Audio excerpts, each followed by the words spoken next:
What's the word and what's good, everybody? It's the one and only Mr. Success standing in for my co-host, Lady T. Marie, today.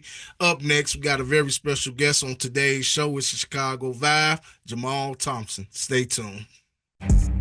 What up, y'all? It's your girl, Lady C. Marie with Itz A Chicago Vibe, and we will be dropping a new episode every week. Stay tuned. DJ Mr. Welcome to the Success. show. It's Chicago Vibe, Lady T and Success, riding across the world, yeah, we sliding.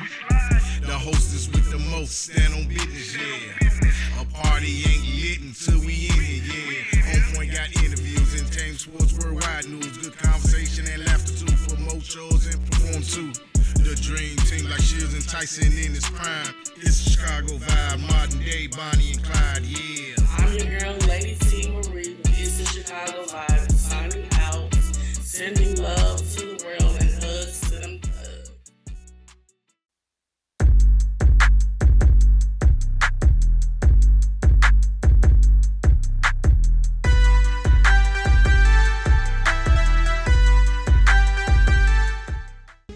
DJ Mr. Success. It's the Chicago Vibe, now streaming on all platforms, wherever you get your podcasts. From Lady T. Marie and yours truly, Mr. Success. All right, everybody, welcome back to It's the Chicago Vibe with me Mr. Success. and our special guest, Jamal Thompson, here today. And welcome to the show. Thank you for having me. I appreciate it. Yeah, my co-host is out today. She might pop actually in. She was at the event earlier, so hopefully she'll get in while the show going on. But if you're not subscribed to our channel, do so at It's a Chicago Vibe and or Mr. Success Media. And today's topic we're gonna touch on a little bit, because mental health month ain't until May, and stress awareness month is coming up in April, but it's coming to the end of March, so we're going to touch on a little bit of that. But our special guest, his name is Jamal Thompson. His occupation is what I really want to talk about. I mean, because I'm gonna let you tell the people what it is you do and get into the little specifics of it, what you do, your occupation. Okay, so work at a high school here in St. Louis metropolitan area, and my actual job title is I'm a social emotional interventionist assistant. It's a lot of fancy words. I actually have my own classroom, so what I really do is try to talk to get the kids to talk about their emotions and their feelings and all the things they got going on inside of them. That's what's up. Because I was looking, I'm like, wow, this is kind of like deep into. It's like, is it the kids that's going through trouble, or you just talk to all the kids? Yeah, I mean, and I'm an elective class, so I really deal with any students, all students, not just the kids that are showing behavior issues, but just any of the students in our class. We do a lot of we do like restorative practices. So we do some circle work, get the kids talking, trying to express themselves in groups. That's what's up. We need a lot of that here back in Chicago, but I appreciate you doing it somewhere around the world. And I see you going back to school again for your master's in it. Would you like to tell us a little bit about that and where you're attending, getting your master's? Uh, yeah, I'm doing it online, which is something new for me. At Grand Canyon University, I'm getting my master's in secondary education, humanities. One of the reasons why I thought it was important to go back and get my master's is I'd like to do more with the work that I'm doing in the classroom, and I'd like to take it maybe outside the classroom. So having more education and having more information behind me and under my belt just allows me to get more out into the community and do even more with the work that I'm doing. That's what's up, man. Because I know it takes a lot of patience to deal with children and especially young teens at that just any age kid. Because I know I was very hyperactive when I was younger, and it's like the younger one, the new generation is much worse right now. Because I actually went out to be a football coach, and I saw two parents fighting. I'm like, I can't do that, telling me which kid going to start and this and that. Now that's what brings me to this, because you also been a coach for some years now. Basketball, I know, was your favorite sport and stuff coming up. So tell us a little bit about that. How do you like deal with the different emotions with the teams and the parenting and all that when you being a coach? like you say, it's a struggle. It's one I enjoy. However, I started coaching mainly because I felt like I didn't have. I won't say none because I did have some coaches that I enjoyed playing for, but I felt like I didn't have the coach that best fit me as a player and as an athlete. So I got into coaching because I wanted to try to be that coach for someone else. Um, but the students, like all of the students, whether it's the athletes or the students in the classroom, like you said, they do have a lot of things going on. And we've given them this world with social media where they have access to everything all the time. They got so much going on. So it's really difficult. I think the biggest thing is just trying to keep them focused, trying to keep them engaged in the moment because their attention spans are in that short world of a TikTok or a reel or something that's just real short and they move on to something else. So trying to keep them engaged and focused and present in the moment probably is the biggest thing as far as coaching goes. That's what's up, man. What's the deepest you ever went with your team in basketball? It's been I would say so here in Missouri it's a little different than Chicago than in Illinois. We do districts, and then you go on to depending on what class you're in, whether you go to sectionals or yeah, and then the state. I think I've only gotten as far as the head coach, I've gotten to the district semifinals. As an assistant coach, we actually won a district championship and moved on to the sectional round. But that's one of the things like the school and the environment that I work in right now is I chose that because it's kind of a rebuild. It's kind of a trying to build something from pretty much almost nothing, I guess I could say. We just finished our season this year and we won 11 games, whereas last year we won two. So we're moving in the right direction, and I'm hoping to keep that going so that the next time we talk, I can tell you that we got even further. That's what's up. And what age group are you coaching though? I coach high school varsity girls. The varsity. Okay, that's what's up. Yep. So I know they some girls can go and they do have any of them went on to college that you can coach? Yeah, I have a few girls that are in school now that are playing. Um, so that's another thing that you're just trying to give them opportunities, present them with chances and opportunities that they may not have been even looking forward to before they started.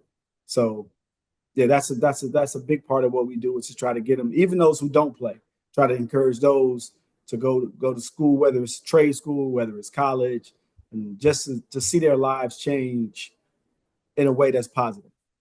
That's what's up. And yeah, we need more like you around, the world, especially in our communities and stuff like that. And another question I want to ask, is keeping it on the sports level, because it's March Madness, of course. Any of your students ever got deep in the playoffs in March Madness when they moved on from you? I haven't had any that I coached directly at my high school.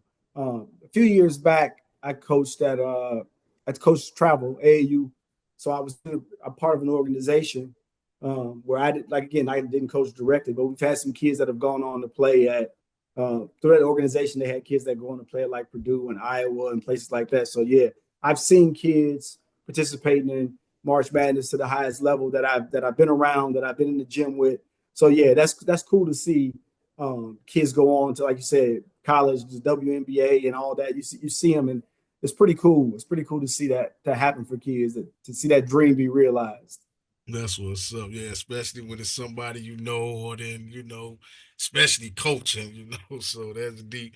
But another question I wanted to ask you, tell us a little bit some about Jamal. Like, I know you deal with these kids a lot.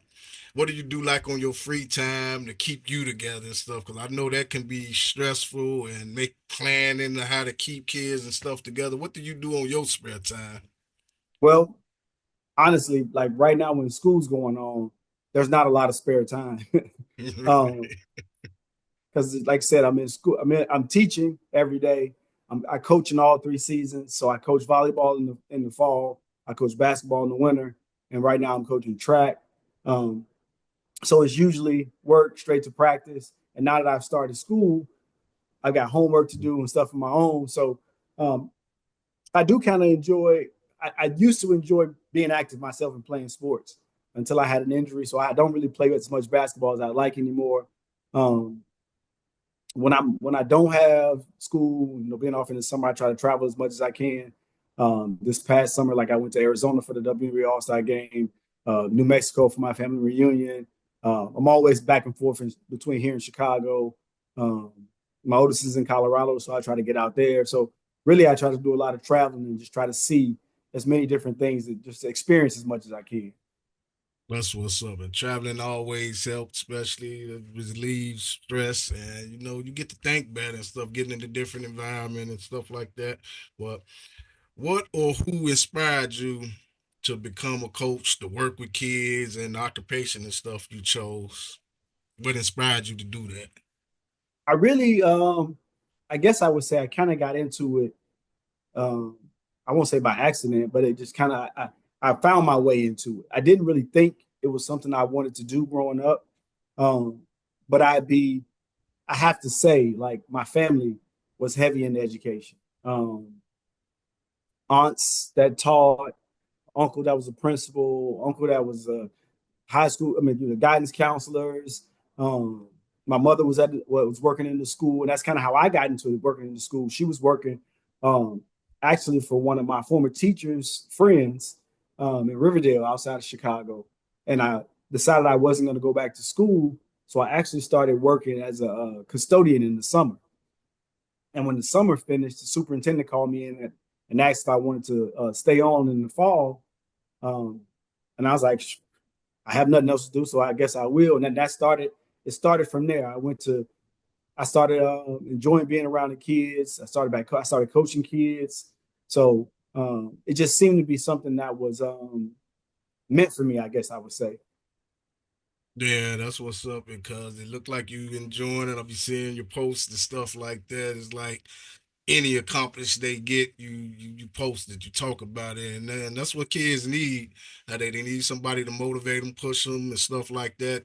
Even just the love wins is need to be recognized and stuff like that. And we need, like I said, I'm gonna keep saying that we need more and more like you out here. That's why me and my co-host now we actually starting a Big Brother, Big Sister program here in Chicago, to get kids to teach them some of the trades we know and learned over the years and stuff like that. But another question I want to ask you, because doing what you do, especially in coaching, is there anything somebody would mostly, misunderstand about you or the ways you do things? Um, as far as misunderstandings, I would say um, most people, I think, as far as coaching goes, um, don't understand the amount of time that coaches put into it. Um, I don't think they understand um, what we like. People accuse you sometimes of having favorites or like mistreating. Like, oh, my child should be doing this, my child should be doing that because they work so hard and they this. Um, I've not yet met a coach yet who one wasn't trying to win every game, uh, who wasn't trying to put the players in the position to be successful. A lot of times, um, we're with those kids every day as far as practice goes. I know parents are with them at home, but we're in the practice environment with them every day. We see how they work. We see how their attention to detail and all those things. So I think the biggest misunderstanding, not just for me, but for all coaches, is that we are trying to do the very best we can in every moment. No coach wakes up and says, today I'm going to go out here and we're going to lose this game because I just want to look like that. That doesn't happen. So when people are like, oh, like people have all these big ideas and misconceptions, and we may make mistakes. We all do. We're human, but we're not doing that on purpose. Nobody's making that mistake on purpose. Um, Nobody's playing. I mean, I guess when you get to the NBA, you're trying to get a draft pick or something like that. Maybe they are on a different level than what I'm on. Uh, but for me and what I'm doing each and every game, I'm just trying to do the best I can and put all the kids in the best position they can be in. Yeah, and that's what's up. And that was well said. That's basically what I was searching for. that you picked up on what I was trying to ask you. But yeah, it is misunderstanding. Like I said, I tip my hat to anybody in any occupation that's dealing with a lot of kids, and especially with the parents and different personalities. Because like I say, I walked away from it because I didn't have the patience for it. Because I wasn't there an hour. A lady told me, the coach before me told me their son was gonna start this year, but I'm like, I'm sitting there looking at him like, this guy here is obviously better than him. And and I was trying to tell her like what my coach told me, because see, when I played football in high school, I was second string everything, which I was supposed to have been first string everything. I went out for running back, but I didn't play running back. And I didn't get mad because the coach told me I'm a better receiver. They got a running back. They have no receivers. I even tried to put it to her like that. You get to fighting the woman, and I couldn't. I'm like, oh no, if this here happening in 2 hours, I can't put up with no whole season with this. So, and so, like I said, I tip my hat to anybody that got the patience to deal with kids, the parents, because there's different personalities, there's mixed feelings and whatnot in that. And is there any specific memory that a good memory that you memorize as a coach?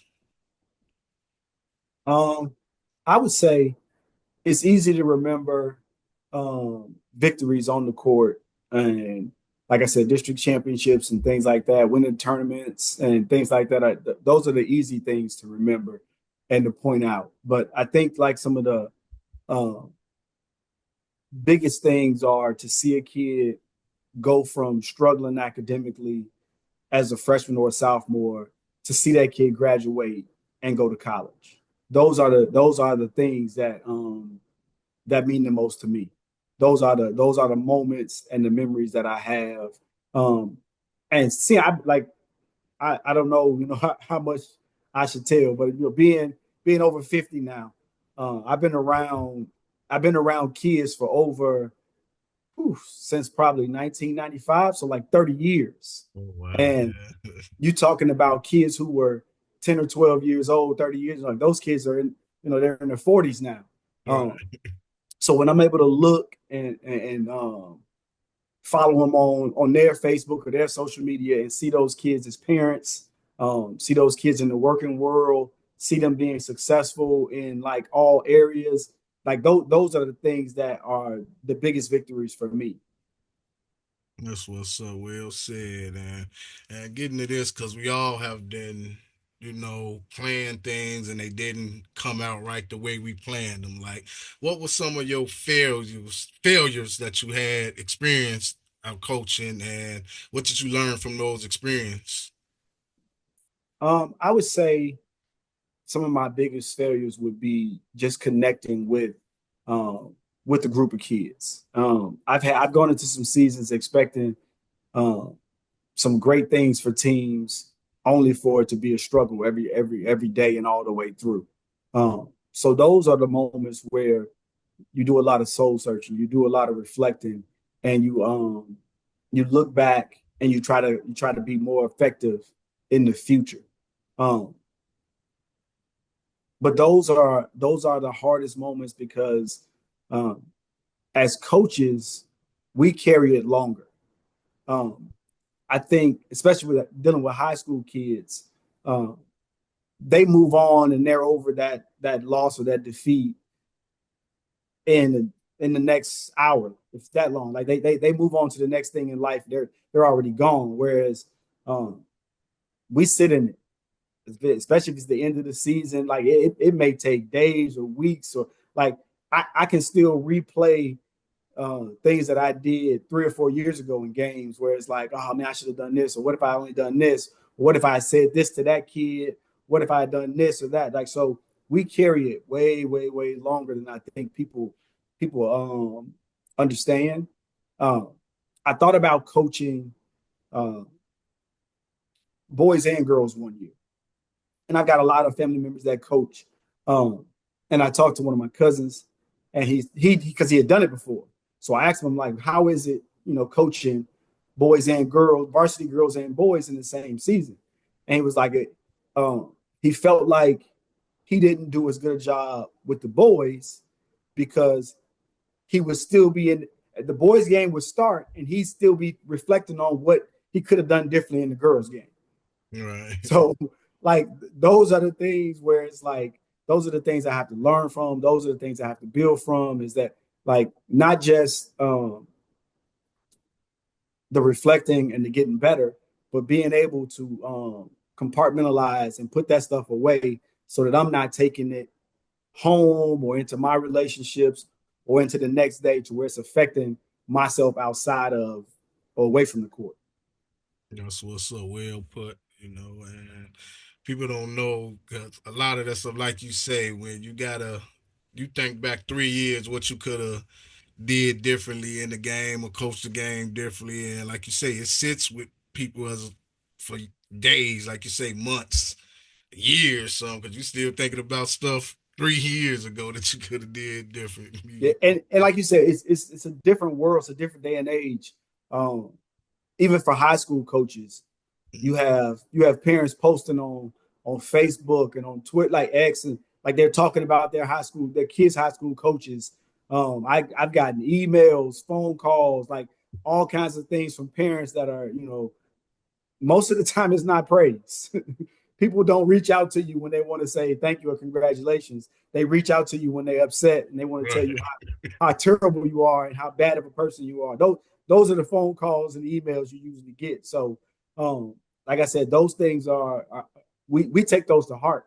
Some of my I try to take my criticisms to lead towards my improvement, not my successes, because somebody's always going to point out what I've done wrong or what I could have done differently. So I have to listen to it and take it all into consideration. Definitely.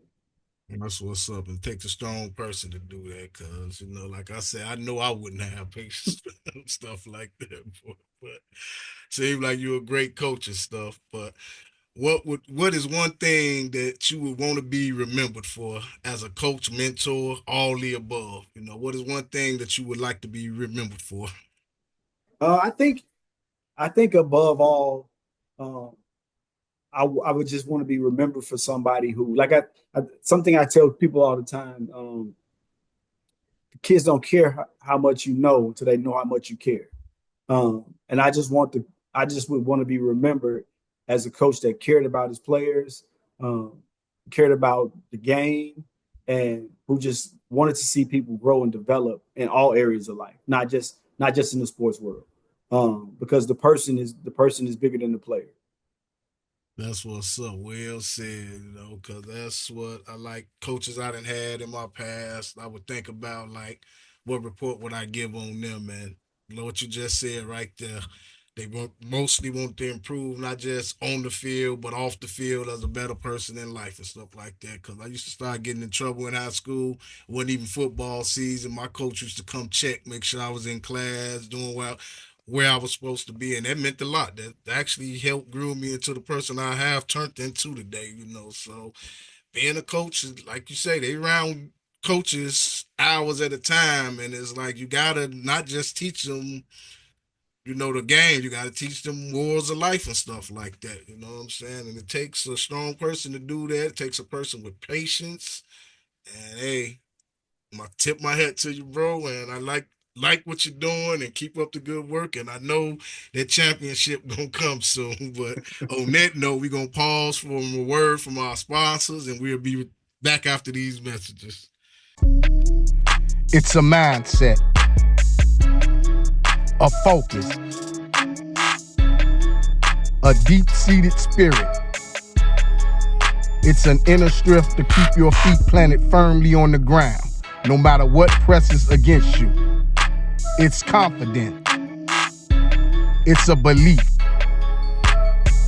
It's a way of life. It's Nike. Got a busy schedule? Work 11 hours a day, 4 hours of school, being a grandfather, uncle, and a professional producer? It might be hard to find time to work out. Well, create the time and let the world work for you. That's our motto at Planet Fitness. Join today for just $10 a month. Get in shape. Get the body you desire. Professional trainers are available upon request. We got machines for every body part.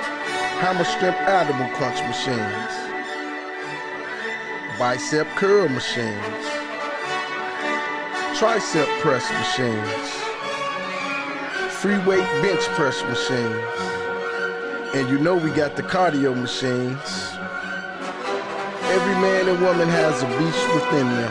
So stop procrastinating and sign up today. We're open 24/7. So like we say at Planet Fitness, create the time and let the world work for you. Dear God, thank you for the gift of family and friends. Bless everyone, for they deserve all the goodness you have given to me. May the love that binds us only grow stronger as we fulfill the destiny you have laid out for us. Protect us against any and all problems we may encounter in the future. Give us strength to overcome all of the difficulties that we are dealing with now. Heavenly Father, bless us, Lord. In your name I pray. Amen. All right, everybody, welcome back to Itz A Chicago Vibe. And here with my special guest, Jamal Thompson. He a coach. Hey, and I can't even pronounce this word. What he do his occupation? What is it again? What it Social is? emotional interventionist assistant. I said, there you go. Hey, that sounds important, and like we need that here in Chicago. So I'm quite sure we possibly do have that up in here. And the move. You've been in St. Louis how many years now? Oh man, I've been in St. Louis now 20 years. Okay, that's what's up. Yeah. Yeah. It's been a minute. Yeah, but hey, you down there, you making it happen, you doing good, and hey, I'm liking what you're doing down there. But another question I want to ask you is, what is like in coaching? What is the best compliment you ever received? I would say the one of the best. I'm trying to think. A good compliment I would say I got was I had a group of girls one year on the JV level, um, and I think we only lost 3 games, maybe like 23-3 or something like that. Um, and one of the parents says this to me. She said it to me multiple times, but she's like, you took a group of girls that individually um, nobody really stood out, but collectively they were um, a great team. And I think that always stood out to me. And I think from that same group of girls, um, the girls would say like they all felt important, they all felt necessary, they all felt needed, they all stood out in their role. And I think that's what I always strive to do each and every season, is to get a group of girls to buy into what I'm saying, what I'm wanting, and to buy into their role in that on that team. Because I think that's important in life, is that we all stand out in our role, whatever that might be. What's up? Know your purpose, find your role. And I want to ask you about the shirt you got on. I know what it is. Tell everybody a little bit about your shirt, the shirt. So it started. It's been about 5 years ago now. That's crazy. That's been that long. But my oldest son, during the George Floyd stuff, he and a couple of his friends here in our little town here, they wanted to protest. They started a protest. They ended up it snowballed. They ended up getting over 2,000 people to show up. And he did an interview, and he said that it wasn't about him, but that people showed up and they showed love. So I created this T-shirt, um, sold it, and I gave $1,000 scholarship to a student from my high school, Harlan Community Academy, right there in Chicago. So I kind of started a little something. I think I want to get back to it so that way I can keep giving back. I need to. I don't feel like I give enough back to where I came from and what I got from it. So I'd like to. This was just my way of doing that, and and showing up, because I think it's important that we all show up, not just for ourselves but each other. That's what's up, man. Are you gonna continue to push that brand, that shirt brand? I think I'm gonna get back to it. Kind of fell apart. Going through some stuff personally took me away from my focus, having to try to get myself back. So yeah, once I get where I want to be, it's definitely something I want to get back going. Something I want to start pushing again. Because like I said, I think it's an important message. We just need to show up and show love, because it's enough hate, so much hate in this world, um, and you don't get rid of hate with more hate. That's what it is. And when you're ready to start back pushing it, connect with me, and especially my co-host. She's good at like promoting people brands and shirts and gears and stuff like that. And show up, show out. And I'm definitely going to be a part of it this time and stuff because, like I said, you try to represent when you see somebody doing good, you got to help push it, and push it. You know what I'm saying? And before we get out of here, could you tell the people where they can follow you at? Stuff like that in your socials and stuff like that for when you ready to start pushing the shirt again. Let's see. So on Facebook, it's just me, just Jamal Thompson. Um, Instagram, my coach T. I think Twitter's X, Twitter, whatever they're calling it. I think that's the same, just my coach T. Um, but yeah, that's it. Facebook, Instagram, X. That's where I am. That's what I'm doing. Just trying to be present. That's what's up. And he will have that merch back online because I'm gonna help you push it and promote it this time. Before we get out of here, I want to know what's a funny story that your family can tell about you that you would like to share with us, share with my audience. I was thinking about this story. I don't know. You might have Or one. just any good. But I think what I would say is that it's not really a story. It's kind of a story, but it's a nickname. I don't. For years, I had no idea where this nickname came from. I had no idea what it meant till I finally asked. But born in Mississippi, my older cousins for years, they still right now. If I walk into a room right now, at least one or two of them gonna call me Post Toasties, and I had no idea for years what that even meant, what they were talking about. But apparently, when I was much smaller, I liked a brand of cereal that was called Post Toasties, and since from then till now, that's who I am to them. That's who I'll always be. And I just always think to myself, I'm glad I did not grow up in Mount Bayou because everybody would have called me that. Exactly. Yes, sir. Yeah, but yeah, it's fun. Them Southern nicknames and stuff. Yeah, because I'm Duck Pluck, you know, so, but hey, I'm trying to do movies and little skits now and stuff, though. Got stuff in the making. I got to tell a lot of these Southern stories because we got a lot of them, you know. Indeed. Yeah, I just want to share that with the audience and stuff, you know, and before we get out of here, you know, make sure you follow. If you're not subscribed to our channel, do so at Itz A Chicago Vibe or Mr.Success Media. Like I say, we don't just do podcasts. We showcase shows, singing, rapping, whatever you do, comedy shows. We're doing that, you know, all that. Just connect with us and we'll push that. And we don't just stay local. We travel. We got a show coming up in New Haven, Indiana this weekend. So make sure you touch that. And I try to always videography everything we do. So and try to post it. But you can follow our page, like I say, at Mr. Success Media, and I put all the content there, the full content there. And I guess I'm stuck with the words affirmation today.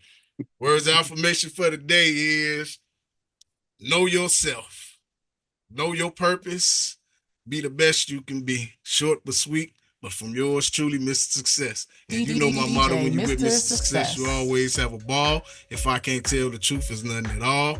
Mr. Success, bringing pleasure, no stress. Until next time, y'all, peace.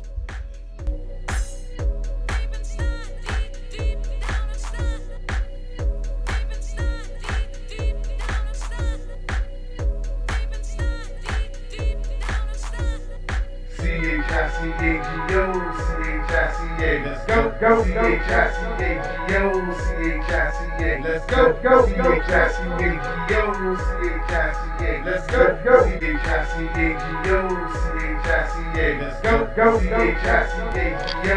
I want to thank y'all for tuning in to Itz A Chicago Vibe. Every week we'll be dropping a new episode. Don't forget to like, share, and subscribe.